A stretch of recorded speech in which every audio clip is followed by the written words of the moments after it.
Now, welcome to another edition of News from Naboo with Thor's Lightning Takes. And before we even get to it, there will be no spoilers for the latest episode of Andor, episode 5. So if you're worried about that and don't want to watch it until after you've seen Andor, don't worry, won't be talking about that at all.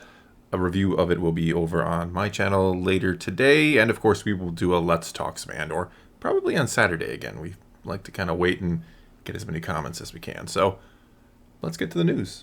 Today we're going to talk about the Andor master plan, the skeleton works behind the processes for the series. We know Gilroy says he wants Andor to feel more like a novel, like a narrative that will one day be ripe to view as a whole. Makes a lot of sense considering it has been kind of a lot of people's biggest complaint is it's slower. It's a slow burn. You're getting a very character-driven story, like a novel. Most novels are very character-driven, of course. Absolutely. You can't rely on action when you have to visualize everything, I suppose. The way he looks at it is, for season 1 here, he made 4 movies rather than a weekly serial. Because each of the 3 arcs he views more as a one-piece movie than anything else. His work is called very Dickensian. Of course, Charles Dickens, wonderful, amazing legacy writer. And Dickens' stories are stuffed with 40 major and minor characters. Like in Great Expectations.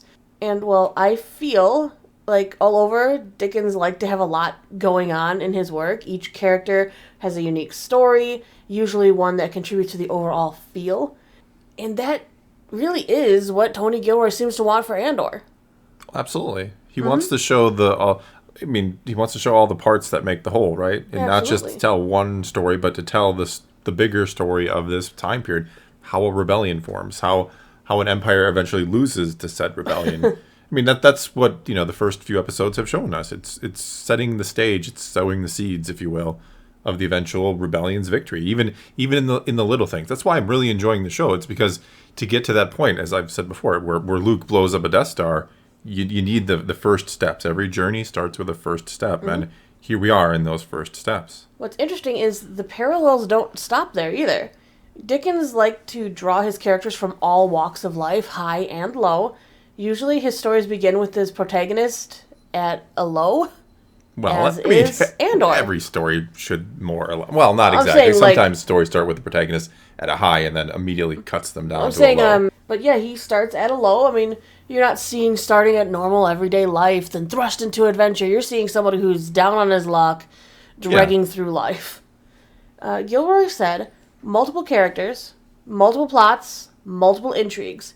Everybody's adventure stories colliding with one another. The idea is to start extremely small, and we're going to get huge. You have a long way to go.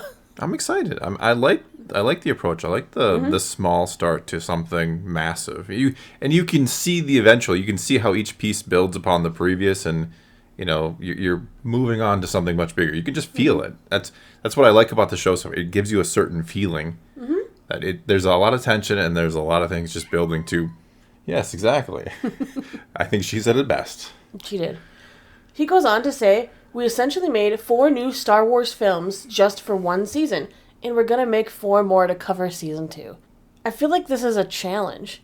A challenge? Think about it. How many of the Star Wars projects that we have right now that were said were going to be a movie have now gotten delayed, canceled, they're sitting on their laurels? And Tony Gilroy's like, hey, I just made 4 Star Wars movies, and I'm making 4 more that are going to come out in 2 years. I don't think Star Wars has ever been a film franchise. I don't know what you're talking about. I said, it feels a little bit like a challenge. Look at this. Give him the time, and let him do his thing, and he made... in essentially Star Wars movies. What I hope this does is it does kind of set a bar for future projects, be they movie or series. Not necessarily that you have to go do the exact same thing or be dark and gritty and not that, but just what Lucas did is he always wanted to advance not just the story, but what Star Wars could be visually and everything else. And I hope this kind of reminds people that Star Wars used to be a precedent setter, right? Used to be the thing that everybody else wanted to try to duplicate. Instead, it's kind of been this generic thing we put out there because we know it'll make a lot of money. Well, the problem was that Star Wars wanted to duplicate Star Wars.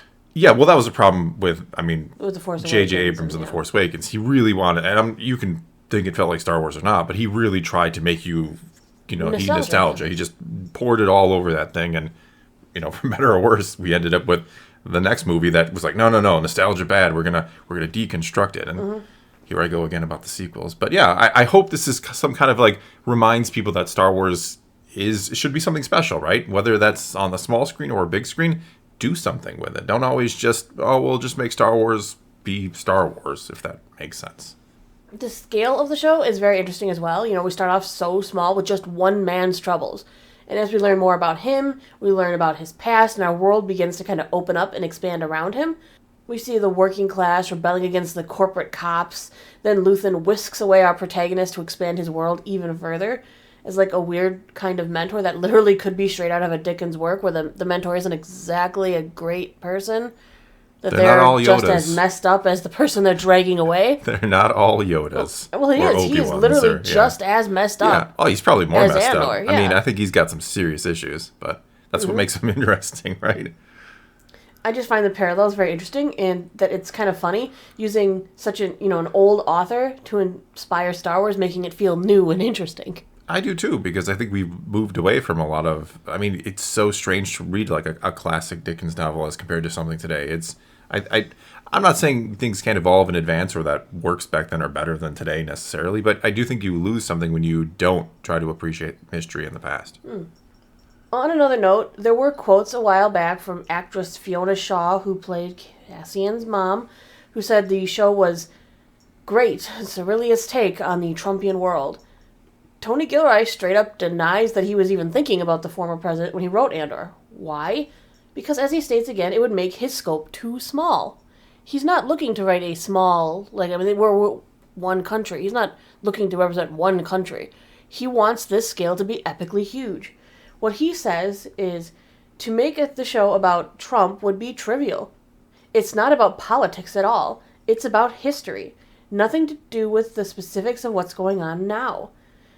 This is just like another facet of the show I like. Watching it, it never feels like it's preaching any sort of message at me. It's just letting me take my own messages from it. If I want to see it a certain way, I can see it that way, but it's not telling me how to see it. So that's what art does. Yeah, well, it's a broad message, right? I mean, if I want to be lectured about politics or a certain side of the aisle, like I'll go watch a politician or a commentary about politics, and I'll let them tell me how they feel. It doesn't mean I'll agree with them, but when I watch Star Wars, yes, I like a broad message about rebellions and hope, ideals. Or about a crippling empire, or how a republic can fall and how people can give up their freedom. These are broad, sweeping messages that have echoed throughout history, right? It's not like Trump is the first time people have been upset about a leader, right? It is definitely not. Or that people have loved a leader too. Even as current politics will show. Yeah, exactly. Like, this is why limit it to like one moment in history, right? When you can tell a greater story about a galaxy, for crying out loud. Gilroy is simply showing us a parade of real people that feel universal, no matter what galaxy or historical age you happen to live in. All right, with that, I guess we can move on to our next story today. We're going to kind of talk about the Andor Hasbro Action Figures that have been revealed, and we're going to get an update on the Marvel Legends Haslab project. Yeah, we didn't cover Hasbro Con or Hasbro Pulse, yeah, whatever they call that thing over the weekend, which we wanted to, but it was just busy and... It really was. Yeah.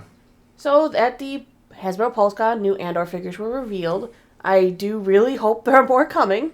I mean, the show is still not complete, so maybe they have more figures and just aren't going to reveal them a little later. Who knows? But the Vintage Collection is getting Cassian Andor in Vel Sartha. I really do like the new card back they made for Andor. They put the logo up there. It's one of the two logos they've been using. Yeah. It's not the one I actually liked better, I guess, but I do like the card back. I like the art. I do hope the Vintage Collection gets more love, as they only showed 2 figures. Though one of them is one that's not coming to 6-inch yet. Vel is exclusively Vintage Collection at the moment. I'd imagine there's more coming. Now for Black Series, 4 figures are on the way. 3 of them are brand new. First we got Bix Kalen. She's in the outfit we see her, in Ferrix, and comes with some sort of chunky looking data pad thingy. Not 100% what that's supposed to be. I'm sure somebody knows. But I think that just looks like a hunk of yellow plastic. It needs paint apps. It needs something, yeah. It needs paint apps, maybe some weathering. It's just a hunk of yellow plastic. The figure otherwise is very nice, and I do love that Hasbro has now swapped to a pinless design. Yay. Pins are what they would put in like the elbows and the joints, knees, yeah. the joints, kind of, so you'd see a circle with the pin going straight through to kind of hold the pieces together, and the new figures do not have that, so it's a nicer look overall. It's a cleaner look, yeah. Next we see Luthen Rail, and of course he looks amazing, but here's the issue I have with it. I'm worried his coat's going to limit posing. Yeah, it's one of those give and take things where, you want the figure to have all its accessories, but sometimes, or look how it's supposed to, yet sometimes the design limits what you can do articulation-wise. And I'm hoping we eventually do get his alter ego, Coruscant Luthen. Gallery owner. Gallery Luthen, yes. Yes. Now we finally get our first and long overdue Mon Mothma figure. Yeah, we haven't got original Mon Mothma yet. This is our first Mon Mothma, and I do love the look. I love how they did keep her very true in her artistic outfit. But again, it's going to limit what you can do with her. She's pretty much going to be standing straight up because her legs have no room to move. Well, how many action poses? I don't think Mon Mothma's in the trenches. Sit down? What if she I had a little be. council table or something? I'm sure at some point she's going to have to get her, hands dirty and get in there and do something. But usually she's the regal figure, Yeah, I can't help but love it. I think the figure is beautiful. But lastly, Andor. He's our, the final figure. He is actually a repack of their exclusive that went on sale earlier with one of the conventions that went on. Of course, that one came with B2 Emo. No idea if B2 Emo was going to be sold separately. He wasn't shown, even though if they were going to sell him separately, they easily could have shown him because we know the figure existed already. Yeah, I'm assuming eventually we get him again. Because I think he's going to be back and be a bigger part of things, right? Not like a major character, but like something, right? Who can say? Who knows? Now, let's go. I want to do an update on the current Haslab Marvel Legends Robbie Reyes Ghost Rider Engine of Vengeance. That is a mouthful. That is, but you pulled it off. First take, too. Woohoo! Alright, so this project seems more and more like a desperate bid for money. I'm sorry. Right away, I'm just sorry, call it for what it is. It's horrible. It's priced $350, and backers are dropping. Yep. They initially lost that early bird special of the extra figure, the human Robbie Reyes, and as soon as they lost that early bird special, hundreds of backers, yeah. Backers just started abandoning ship. And then Hasbro's like, oh, well, as long as it gets funded, we'll give you the extra parts to transform the figure we are giving you, the Ghost Rider version, into Robbie Reyes by just giving you an extra head and, hood piece. That's still missing out on an extra figure. Yeah. That's like an extra 20, according to their new price points, like $26, $27 that you're missing out on. Then they announced the tier 12K, where they gave you Mephisto. That seems really far off above the 9. Yeah, when you're struggling, hey, here you go. When you're probably not going to hit the 9, the 12 is kind of irrelevant. Yeah. So they decided to try again to grab your dollars. They added another tier. At 10K, they added a lower tier instead of a higher tier because they realized that a higher tier is probably not going to happen in the first place. But desperation. Cough, cough. But if they can reach the funding, easily, it'll push through because if they're already going to get the funding, people will be like, okay, well then we'll double get 10, maybe even the 12. But yeah, at 10K they added the Goblin Queen. It shows that they're desperate because they're giving you a scantily clad, sexy. Not scantily clad enough, though. No, they're giving you a gorgeous Madeline Pryor, but she doesn't have the underboob that her costume is actually known. Yes, Google the Goblin Queen. Yeah, or Madeline Pryor, and the Goblin Queen. You will see her costume is even more scantily than they gave us already. I really feel like there's your fan service. By the project, we threw fan service at it. You could throw an image in there for them, I suppose. I was thinking they had to Google it, but... I'm really upset because I feel like it's a crime not to make her figure. Why not? It's never going to be on store shelves. Why not go all in and make the version it should? Look, I get it. If you don't like that kind of thing, then don't buy it, right? And it's not going to be on store shelves. So give fans what they brought. Give them fan service. Right? Like I said, what makes me really upset, though, is that Madeline Pryor figure, we don't collect Marvel Legends anymore. Nope. But I would want that figure. I think it's just gorgeous. It's artistic with the... it would need to be accurate for me to want it. Boy, you and Madeline Pryor then can have the couch. Together? But no, I want this figure to be made. I want the Mephisto figure to be made, and it sucks that they gatekeeped it.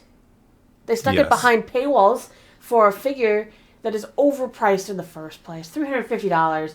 This is a message to Hasbro, honestly. It's continuing to be a message because, again, this is not the first one. We talked about the Rancor. We talked about Reva's lightsaber before. Yeah, the problem isn't that you're not giving us enough extras. Is that the base price is too much to begin with. It's really the price. I mean, for me, I look at the sail barge. I look at that thing for $500. Look how massive that thing is. I mean, that thing is huge. Mm-hmm. Now look at Robbie Reyes's, Hell Charger here. But no, I mean, you look at what you got for $500 with the sail barge, and then look what you're getting for $350. It's just like, what? How is this a deal? Mm. I don't know. That's I'm not gonna talk anymore about it because I think it's just Hasbro is losing their way. I think these prices are getting out of hand, and eventually you're gonna reach that point for too many customers where they're like, nope, I'm out. But anyway, that is all we got for you this time. So take to the comments below, tell us what you think of today's news, and let's talk some Star Wars or maybe some Goblin Queen. And until next time, thanks for watching.